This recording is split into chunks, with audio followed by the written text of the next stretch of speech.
আজকের এই ভিডিও আপনাকে নিয়ে যাবে হাজার হাজার বছর আগের মেসোপটেমিয়ার কাহিনীতে।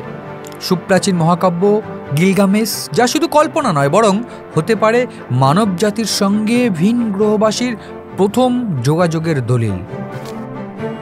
বিখ্যাত লেখক এরিক ভন ডানিকেন তার বই দেবতাকে গ্রহান্তরের মানুষে ঠিক এই ভাবনায় তুলে ধরেছেন।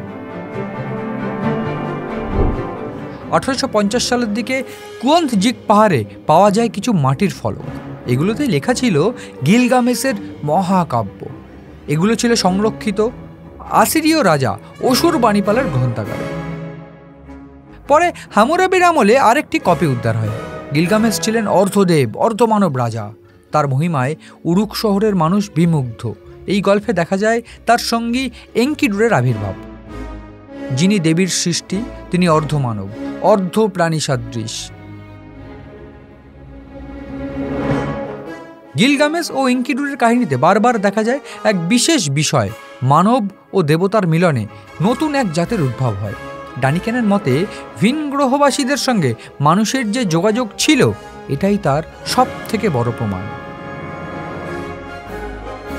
তৃতীয় ফলকে লেখা আছে, আকাশ থেকে ধুলোঝড় বজ্রধ্বনি, তারপর এক দেবতা এনকিডুকে চেপে ধরলেন বিশাল পাখনা আর নখর দিয়ে।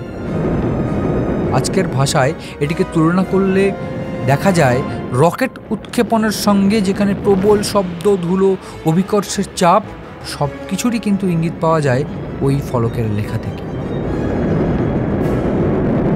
মহাকাব্যে আছে এনকিডুকে ঈগলের মতো ধাতব যানে করে আকাশে তোলা হয়।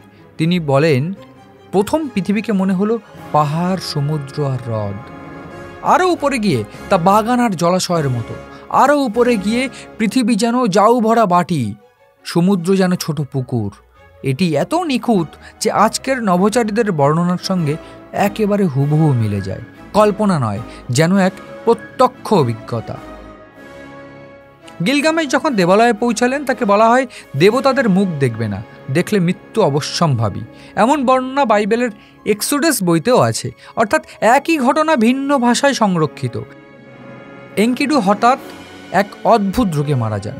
মহাকাব্যে বলা হয়েছে তিনি হয়তো দেবতাদের বিষাক্ত নিঃশ্বাসে আক্রান্ত হয়েছিলেন।